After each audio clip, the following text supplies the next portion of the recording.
আমার বাবার কষ্টের জীবন আমি তাকায় তাকায় দেখেছি। বাবায় কোমরে মাজায় গামছা লাগায় মানুষের বাড়ি কাজ করে খানা নিয়ে আস। এমনও ঈদের দিন গেছে একটা নতুন জামা আমার বাবায় দিতে পারে না। মাঝে মাঝে তাকায় দেখতাম আমার মায়ের কাছে বাবায় বসে বসে কান্না করে। আমি বলতাম, রে ও মা, বাবায় কেন কাঁদলো? মা বলতো, তোরে একটা জামা দিতে পারে নাই, দুঃখে তোর বাবায় কান্না করেছে। এমন কষ্টের জীবন বাড়ায়া তোমার ঘরে আসছি।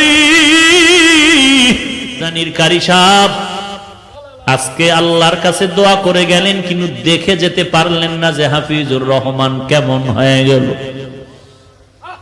আমার হাত আর তার হাত এক জায়গায় নিয়ে এইভাবে উঠায়া উজানি বৈশা ঘরে বৈশা দোয়া করতেন, আল্লাহ আমার হাতের সাথে ওর হাতটাও তুমি কবুল কর।